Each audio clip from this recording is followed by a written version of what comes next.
नमस्कार दोस्तों, 1 जून 2025 से पूरे राजस्थान में यह 10 बड़े बदलाव लागू होने वाले हैं। दोस्तों, नया महीना शुरू होने वाला है और जून महीने में राजस्थान में क्या क्या बदलाव होने वाले हैं। पूरे राजस्थान में नए नियम लागू होने वाले। साथ ही आपका खाता अगर इस बैंक में है तो आपके लिए जरूरी अपडेट है। साथ ही अगर आप इस योजना का फायदा लेते तो अब आपको ज्यादा फायदा मिलेगा। साथ ही राजस्थान की किसानों के लिए कुछ बड़ी घोषणा होने वाली है। तो दोस्तों, 1 जून 2025 से पूरे राजस्थान में क्या क्या बदलाव होने वाले, इन सभी के बारे में जानते हैं। वही दोस्तों, आप इस वीडियो को अभी कौन से जिले से देख रहे हैं, उसे जिले का नाम इस कमेंट बॉक्स में जरूर लिखिए। दोस्तों, अगर जून महीने की बात करें तो पूरे राजस्थान में कई सारे बदलाव होने वाले, कई सारी घोषणा होने वाली। उनमें से सबसे पहले यह है कि एलपीजी सिलेंडर की कीमतों में बदलाव। हर महीने की पहली तारीख को तेल कंपनियां एलपीजी सिलेंडर के दाम में संशोधन करती हैं। ऐसे में 1 जून 2025 को घरेलू और कॉमर्शियल दोनों तरह के सिलेंडरों की कीमतों में बदलाव संभव है। मई महीने में जहां 14.2 किलोग्राम घरेलू गैस की कीमतें स्थिर रखी गई थीं, वहीं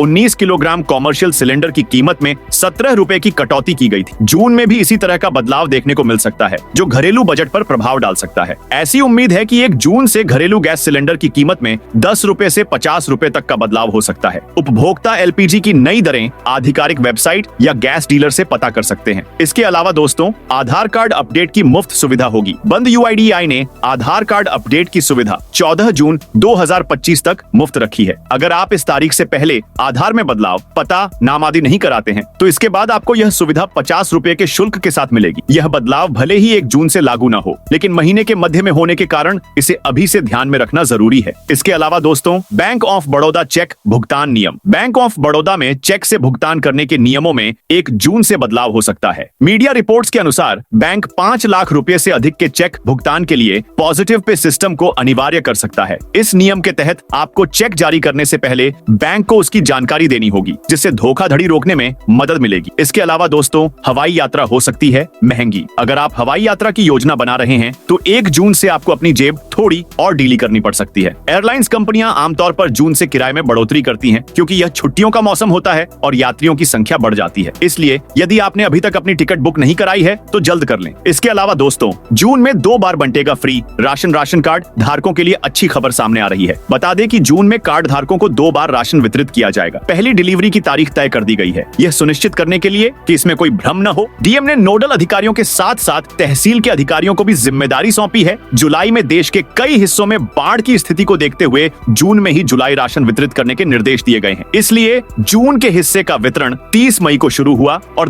10 जून तक वितरित किया जाएगा। 14 किलो चावल और 21 किलो गेहूं अन्य कार्ड धारकों को प्रति यूनिट 2 किलो गेहूं और 3 किलो चावल के वितरण की निगरानी नोडल अधिकारियों द्वारा की जाएगी। डीएसओ स्वीटी कुमारी ने कहा कि इस बार नोडल अधिकारियों के साथ विभागीय और तहसील अधिकारी भी वितरण की निगरानी करेंगे। इसके अलावा दोस्तों, यूपीआई ट्रांजैक्शन में अब दिखेगा असली रिसीवर का नाम। एनपीसीआई ने नया नियम लागू किया है, जिसके तहत यूपीआई पेमेंट करते वक्त यूजर को सिर्फ अल्टीमेट बेनिफिशियरी यानी असली रिसीवर का बैंकिंग नाम ही दिखेगा। क्यूआर कोड या एडिट किए गए नाम अब नहीं दिखेंगे। ये नियम 30 जून तक सभी यूपीआई एप्स को लागू करने होंगे। इसके अलावा दोस्तों, क्रेडिट कार्ड से जुड़े नियम। पहली तारीख से तीसरा बड़ा बदलाव क्रेडिट कार्ड यूजर से जुड़ा हुआ है। दरअसल अगर आप कोटक महिंद्रा बैंक का कार्ड का इस्तेमाल करते हैं तो फिर 1 जून से बड़ा झटका लग सकता है। इसमें सबसे बड़ा चेंज ऑटो डेबिट ट्रांजैक्शन से संबंधित है। दरअसल इस बैंक के क्रेडिट कार्ड यूजर का अगर फेल होता है तो बैंक की ओर से 2% का बाउंस चार्ज लागू किया जा सकता है। ये न्यूनतम 450 रुपए और अधिकतम 5000 रुपए हो सकती है। बैंक की वेबसाइट के अनुसार पहली तारीख बैंक के ज्यादातर क्रेडिट कार्ड पर मंथली फाइनेंस चार्ज में इजाफा हो सकता है। इसे फिलहाल लागू 3.5% 52% वार्षिक से बढ़कर 3.75% 45% वार्षिक तक किया जा सकता है। इसके अलावा दोस्तों, कोटक महिंद्रा बैंक के नए चार्ज 1 जून 2025 से। कोटक महिंद्रा बैंक अपने क्रेडिट कार्ड चार्जेस में कई बदलाव लागू कर रहा है। इनमें स्टैंडिंग इंस्ट्रक्शन फेल होने, dynamic currency conversion, utility bill, education payment, wallet top up, online gaming और फ्यूल ट्रांजैक्शंस पर नया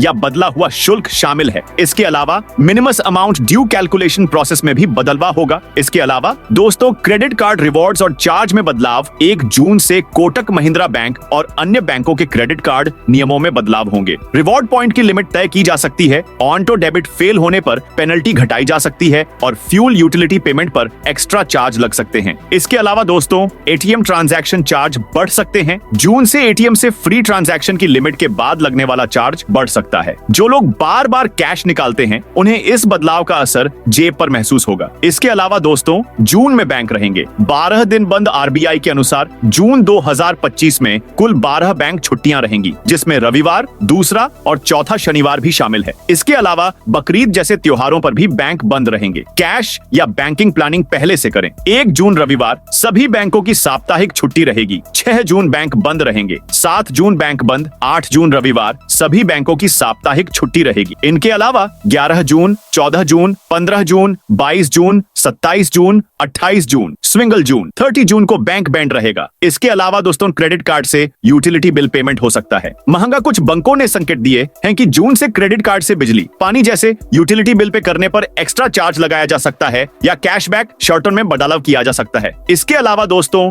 एफडी के दरों में हो सकता है परिवर्तन। अगले महीने बैंक अपने एफडी और लोन ब्याज फिर से रिवाइज कर सकती है, क्योंकि जून में हमारे देश की केंद्रीय बैंक नए रेपो रेट की घोषणा करेगी। अनुमान है कि रिजर्व बैंक द्वारा रेपो रेट और भी कटौती की जा सकती है। इससे लोन और एफडी की ब्याज दर पर असर देखने को मिलेगा। इसके अलावा दोस्तों, ईपीएफओ 3.0 का लॉन्च, पीएफ निकालना होगा। आसान सरकार 1 जून को ईपीएफओ 3.0 वर्जन लॉन्च कर सकती है, जो भविष्य निधि से जुड़े 9 करोड़ से अधिक सदस्यों के लिए बड़ी राहत लेकर आ सकता है। इस नए सिस्टम के तहत संभवतः कर्मचारियों को एटीएम के माध्यम से पीएफ निकालने की सुविधा मिल सकती है। इससे फंड की त्वरित निकासी और पारदर्शिता में सुधार होगा। इसके अलावा दोस्तों, किसानों के बारे में कुछ और अपडेट जाने तो किसानों को मिलेगी। अब फसलों की ज्यादा कीमत, केंद्र सरकार ने धान, कपास, सोयाबीन, अरहर समेत खरीफ की 14 फसलों की मिनिमम सपोर्ट प्राइस एमएसपी बढ़ा दी है। केंद्रीय कैबिनेट ने आज यानी 28 मई को यह फैसला लिया। केंद्रीय सूचना एवं प्रसारण मंत्री अश्विनी वैष्णव ने बताया कि धान की नई एमएसपी 2369 रुपए तय की गई है, जो पिछली एमएसपी से 69 रुपए ज्यादा है। कपास की नई एमएसपी 7710 रुपए तय की गई है। इसकी एक दूसरी किस्म की नई एमएसपी 8110 रुपए कर दी गई है, जो पहले से 589 रुपए ज्यादा है। नई एमएसपी से सरकार पर 2,07,000 करोड़ रुपए का बोझ पड़ेगा। यह पिछले फसल सीजन की तुलना में 7,000 करोड़ रुपए ज्यादा है। केंद्रीय मंत्री ने बताया कि एमएसपी फसल की लागत से कम 50% ज्यादा हो, इस बात का ध्यान रखा गया है। राजस्थान में लघु व सीमांत किसानों को सरकार देगी प्रतिवर्ष 30,000 रुपए। राजस्थान में लघु व सीमांत किसानों के लिए नई योजना। भजनलाल सरकार किसानों को प्रतिवर्ष 30,000 रुपए देगी। सरकार किसानों को बेलों से खेती करने के लिए प्रेरित कर रही है। राजस्थान सरकार ने प्रदेश के लघु